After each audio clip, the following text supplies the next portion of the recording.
I'm Evelyn, and my life was a quiet canvas of routine, until last night shattered everything I thought I knew.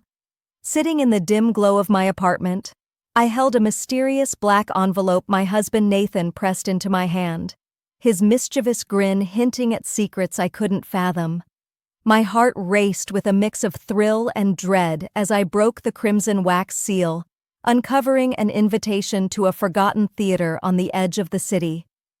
What was Nathan planning in the shadows of that decaying stage? As I stepped into the darkness of that eerie place, I felt the weight of unseen eyes, and now I'm teetering on the edge of a truth that could unravel everything. There's a certain hum to the city at dusk, a restless energy that seeps through the cracks of my apartment window as I sit cross-legged on the couch, sketching absent-mindedly on my tablet. I'm Evelyn, 33. A freelance graphic designer who's always chasing the next spark of inspiration, though lately my days blur into a quiet monotony. My husband, Nathan, 35, is the opposite, a creative director at a local ad firm, brimming with charisma and a kind of intensity that still makes my pulse quicken after 7 years of marriage. He's the storm to my calm, always stirring up something unexpected, which is exactly why I fell for him. We've carved out a cozy little life in our modest apartment, right in the heart of this buzzing urban maze, and while our marriage burns with passion at times, it's settled into a rhythm I thought I knew by heart. Until last night. I've always been curious, restless even, itching for something to break the routine, though I've never dared to chase that thrill. My work gives me freedom, too much maybe, leaving me with hours to overthink every little thing. But nothing could have prepared me for the moment Nathan walked through the door yesterday evening, his sly grin cutting through the dim light of our living room like a secret begging to be told. He held a black envelope in his hand, sealed with a crimson wax stamp that looked like it belonged to another era. Without a word, he pressed it into my palm, his eyes glinting with mischief. "This is for your day when anything is allowed," he murmured, his voice low and teasing, before brushing a kiss across my forehead. I blinked up at him, a dozen questions tumbling through my mind, but he just shook his head. "Open it when you're ready," he said, then grabbed his jacket for a late meeting and left me standing there, the weight of that envelope burning in my hand. I waited until the apartment was silent, the hum of the city outside my only companion. My fingers trembled as I broke the wax seal, the sharp snap echoing in the quiet. Inside was a single card, the paper thick and textured, with elegant cursive scrawled across it. An invitation. An address to an old theater on the outskirts of the city. A place I've never been, never even heard of. And a time. 8 p.m., tomorrow night. No explanation, no context. Just a single line at the bottom in Nathan's familiar handwriting. "Trust me." I sat there on the couch, the invitation staring back at me, my heart thumping with a mix of excitement and something darker, something like unease. What was he planning? Why the mystery? But deep down, I knew I'd go. Nathan has always been my anchor, my wild card, and I've trusted him with every piece of me since the day we met. This was no different, or so I told myself. The next day dragged on, each hour heavier than the last. I couldn't focus, my mind spinning with possibilities about what awaited me at that mysterious address. As the clock ticked closer to 8 p.m., I slipped into a dark jacket and boots, the invitation tucked securely in my pocket. The city lights blurred past as I drove out of the familiar downtown chaos, the streets growing narrower and quieter the further I went. The buildings turned from sleek high-rises to crumbling brick structures, their windows dark and hollow, like eyes watching me pass. I felt a shiver crawl up my spine, but I pushed it down. This was Nathan's game, his surprise, and I was determined to play along. Finally, I saw it looming ahead in the dusk. The Grand Marquis. The name was etched in faded gold lettering on a weathered marquee that looked like it hadn't been touched since the 1920s. The theater itself was a relic, its facade crumbling with age, windows boarded up with splintered wood, and ivy creeping over the stone like skeletal fingers. I pulled into the empty parking lot, the gravel crunching under my tires, and cut the engine. For a moment, I just sat there, staring at the building, my pulse quickening. It felt wrong, somehow, like a place that had been forgotten by time and wanted to stay that way. But I shook off the unease, stepped out of the car, and made my way toward the rusted front doors, my heels clicking sharply on the cracked pavement. Each step echoed in the stillness, louder than it should have, and I couldn't shake the feeling that I was being watched. I reached the entrance, my hand hesitating over the tarnished handle. The doors looked like they hadn't been opened in decades, yet when I pushed, they creaked apart with an eerie ease, as if someone had been expecting me. A gust of stale air hit me as I stepped inside, the scent of dust and old velvet filling my lungs.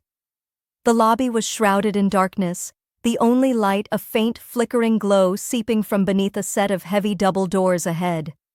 My boots scuffed against the worn marble floor, and I caught glimpses of faded grandeur, peeling gold leaf on the walls, a chandelier draped in cobwebs, its crystals dull and lifeless. I clutched the invitation tighter in my pocket, my palms slick with sweat, as I moved toward the auditorium. Pushing through the double doors, I stepped into the theater itself, and my breath caught. Rows of tattered red seats stretched into the shadows, their fabric frayed and dusty, like they hadn't felt the weight of an audience in years. The air was thick, heavy with the weight of silence, and the only light came from dim amber bulbs flickering weakly above, casting long, wavering shadows across the space. Ahead, the stage was hidden behind a massive, moth-eaten curtain, its deep burgundy color faded to a sickly gray. My heart pounded in my chest, a wild rhythm I couldn't control. As I stood there in the aisle, unsure of what to do next, I stood frozen in the aisle of that decaying theater, the silence pressing against me like a living thing. My eyes locked on the tattered curtain ahead. My fingers twitched, still clutching the invitation in my pocket, as I took a hesitant step forward. The floor creaked beneath me, a low groan that seemed to echo through the empty auditorium, and I felt the weight of unseen eyes on my skin. I told myself it was just nerves, just the eerie atmosphere of this forgotten place. But deep down, I knew something was waiting for me beyond that curtain. Something Nathan had orchestrated. Swallowing the lump in my throat, I moved closer, my boots scuffing softly against the dusty floor, until I reached the edge of the stage. My hand trembled as I reached out, brushing the rough fabric of the curtain, feeling its age under my fingertips. Then, with a deep breath, I pulled it aside just enough to slip through. The sight on the other side stole the air from my lungs. 11 men stood on the stage, dressed in dark, tailored suits, their faces half hidden in the dim, flickering light. They were silent, motionless, like statues carved from shadow, arranged in a loose semicircle. I gasped, stumbling back a step, my heart slamming against my ribs. Who were they? Why were they here? Before I could turn and run, one of them, a tall figure with sharp, angular features and piercing blue eyes that seemed to cut right through me, stepped forward. His expression was unreadable, a mask of calm that unnerved me more than any threat could have. He extended his hand, palm up, and in a voice smooth as polished stone, he said, "We've been waiting for you, Evelyn." My mind spun, a whirlwind of fear and confusion. Nathan wasn't here, or at least I couldn't see him among these strangers. I didn't know these men, didn't understand why they knew my name, but something in the weight of that invitation, in the memory of Nathan's cryptic words, compelled me to act. Against every instinct screaming at me to flee, I reached out and took his hand. His grip was firm, cool, and as our fingers touched, a shiver raced down my spine. Behind me, The curtain began to rise with a slow, agonizing groan of ancient pulleys, revealing the vast, empty theater beyond. But it wasn't empty. My eyes darted to the very last row, where a single figure sat cloaked in shadow. I squinted, my breath catching as I recognized him. Nathan. He was there, watching, his face an unreadable mask, his hands folded neatly in his lap. My lips parted to call out to him, to demand answers, but the man beside me tightened his grip just enough to silence me. He leaned in, his breath warm against my ear, and whispered, "This is your stage. Perform." The words sank into me like a stone, heavy with meaning I didn't yet grasp. My gaze flicked back to Nathan, searching for some sign, anger, pain, anything, but his expression remained impenetrable. The other men on the stage stepped closer, their movements synchronized, their eyes glinting with a purpose that made my stomach twist. Then, as if on cue, a harsh spotlight snapped on above me, its blinding glare pinning me in place. The heat of it burned against my skin, making sweat bead on my forehead, and I felt the creak of the stage boards under my weight as I shifted, trapped in that searing light. Confusion morphed into a sickening realization as I understood what was expected of me. And in that moment, under the weight of Nathan's distant gaze, I made a choice I never thought I'd make. I turned away from him, toward these strangers, and I gave in. It was deliberate, raw, a performance of betrayal played out right there on that stage. With each of the 11 men, one after another, I crossed a line I couldn't uncross, each moment a dance of transgression under that unrelenting spotlight. Their movements were precise, almost rehearsed, as if this had all been planned down to the last detail, and I was merely playing my part. I stole glances at Nathan through it. I'm standing here on this creaky, ancient stage, my body still trembling from the sheer weight of what I've just done. My chest heaves, my breaths shallow and ragged, as the echoes of my actions linger in the stale air of the theater. The spotlight above me has dimmed, casting a faint, ghostly glow over the scuffed wooden floor beneath my feet. I can't move, can't think straight, my limbs heavy as if they're anchored to the ground by invisible chains. The 11 men who stood with me moments ago have retreated into the shadows of the wings, their presence now just a memory, a haunting imprint on my skin. I'm alone under this fading light, exposed, vulnerable, and drowning in the aftermath of a choice I never imagined I'd make. My mind is a storm, a chaotic swirl of guilt, confusion, and raw, unfiltered fear. What have I done? How could I have let myself fall into that dark, orchestrated dance of betrayal? I can still feel the weight of their gazes, the unspoken agreement that passed between us as I surrendered to the moment. Each step I took a deliberate plunge into something forbidden. And Nathan, my Nathan, was watching from the shadows, his silence louder than any scream. I can't shake the image of his face, unreadable, distant, as I turned away from him and gave myself over to the performance. What does this mean for us? Is there even an us left to salvage after I've shattered everything we built? I hear it before I see him. The slow, deliberate rhythm of footsteps climbing the stage steps. My heart stutters, each thud of his polished shoes against the wood reverberating through me like a drumbeat of judgment. I can't bring myself to look up, my eyes glued to the worn floorboards, tracing the scratches and scars as if they hold the answers I'm too afraid to seek.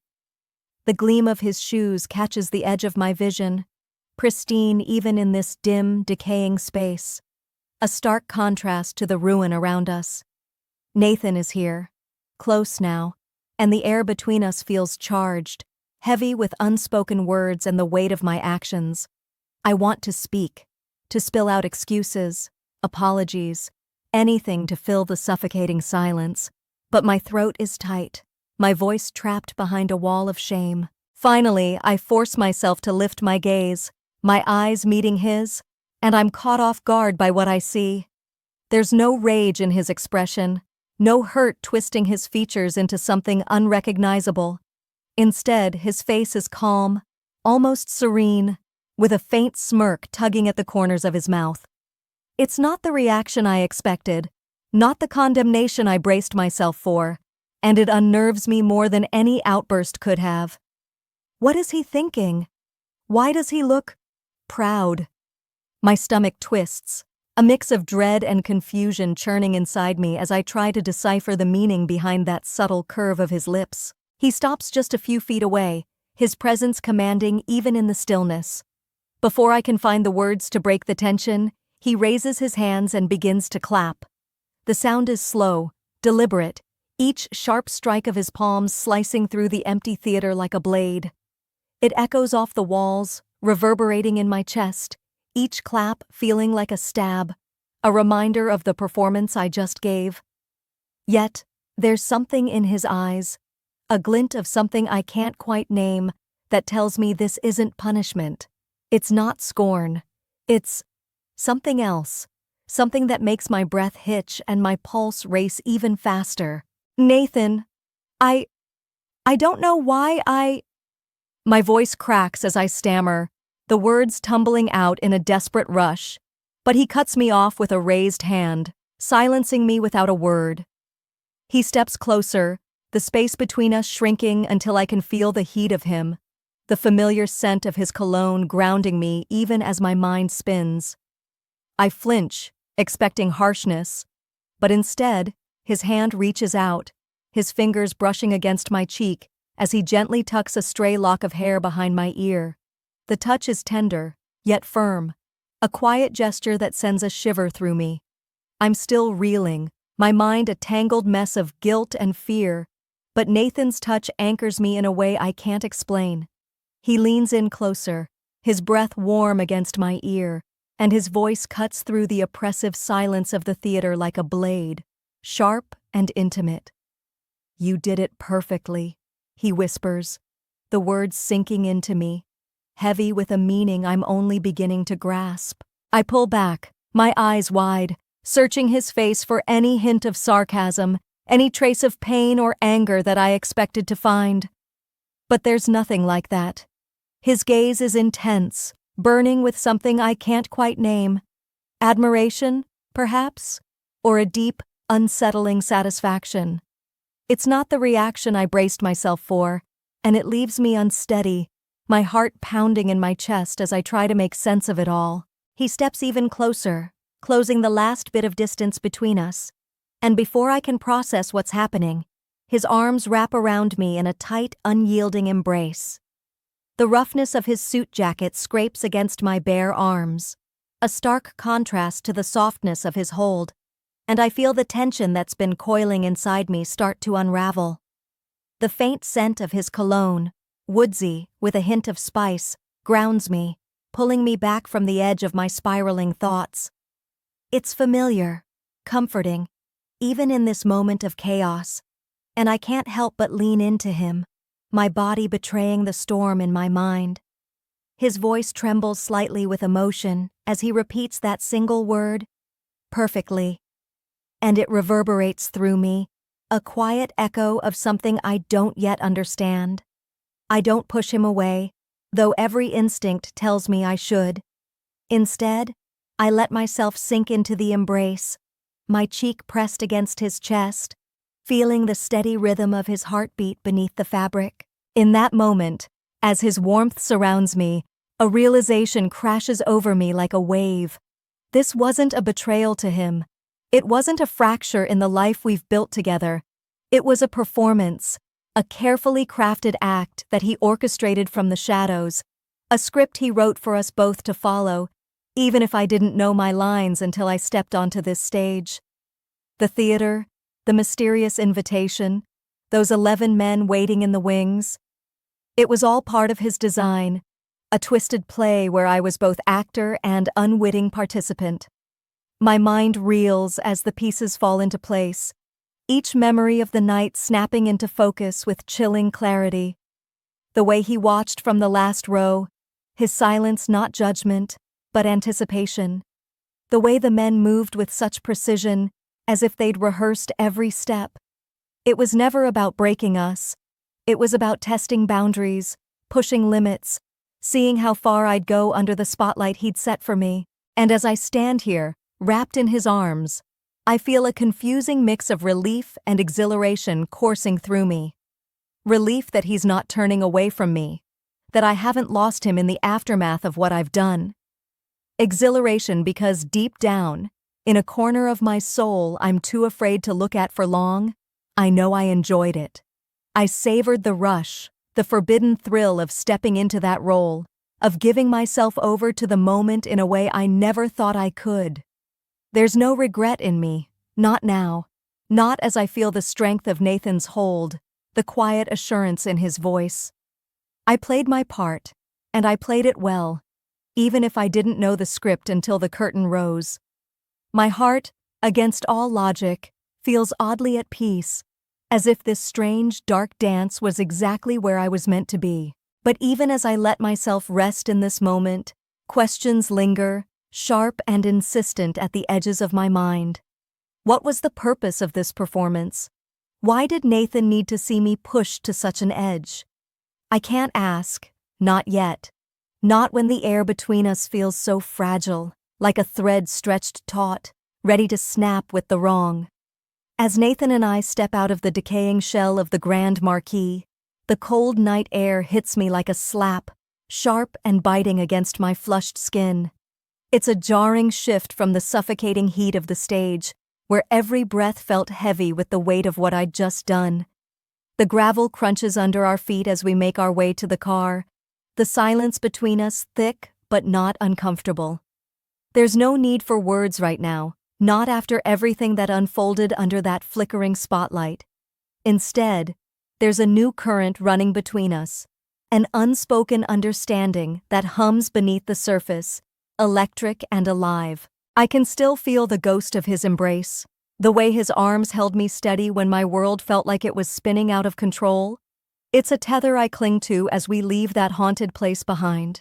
I slide into the passenger seat, the leather cool against my legs, and Nathan starts the engine with a low rumble. The city lights blur past us as we drive, streaks of neon and amber painting the darkness outside my window. I stare out at them, my mind replaying every moment of the night in vivid detail. The invitation, the shadowy figures on stage, the searing intensity of that performance I never saw coming. Each memory flickers like an old film reel, sharp and unrelenting, and I find myself tracing the edges of those thoughts with a strange mix of wonder and unease. I should feel ashamed, I tell myself. I should be drowning in regret for crossing lines I never thought I'd even approach. But I'm not. Instead, there's a spark of intrigue curling in my chest, a quiet excitement at the unknown. Nathan's words from earlier echo in my mind. His whisper of perfectly still lingers, and I can't help but wonder what he meant by a second act. What else could be waiting for us beyond this night? The drive home feels both endless and too short, the hum of the car filling the space where conversation might have been. I steal a glance at Nathan, his profile illuminated by the passing streetlights, his hands steady on the wheel. There's a calm about him, a quiet intensity that draws me in even now, after everything. I don't ask the questions burning on my tongue. Not yet. There's a part of me that's afraid of the answers, afraid of what they might reveal about him, about us. But there's another part, a bolder part, that's hungry to know more, to dive deeper into whatever this is that we've started. I turn my gaze back to the window, watching the city slip by, and let the silence wrap around us like a cocoon. When we finally pull into the parking lot of our apartment building, the familiar sight of home feels almost surreal after the otherworldly atmosphere of the theater. We climb the stairs to our unit, the creak of the steps underfoot grounding me in the mundane, and I unlock the door with hands that still tremble slightly from the night's intensity. Inside, the warmth of our living space washes over me, the soft glow of the lamps casting a comforting light over the familiar clutter of my sketchbooks and Nathan's scattered scripts. It's a stark contrast to the cold, decaying grandeur of where we've just been, and I feel a strange sense of relief at being back in our own world, even if I know it's changed in ways I can't yet fully grasp. We don't speak as we settle onto the couch, the cushions sinking under our weight. Nathan grabs a bottle of red wine from the kitchen, pouring 2 glasses with a steady hand, the deep crimson liquid catching the light as he hands one to me. I take it, my fingers brushing against his, and the contact sends a small jolt through me, a reminder of the charged energy still simmering between us. We sit close, closer than we might have before tonight, and I can feel the heat of him beside me, a quiet presence that both soothes and unsettles. I take a sip of the wine, the rich, earthy taste grounding me, and let my gaze drift to the glass in my hand.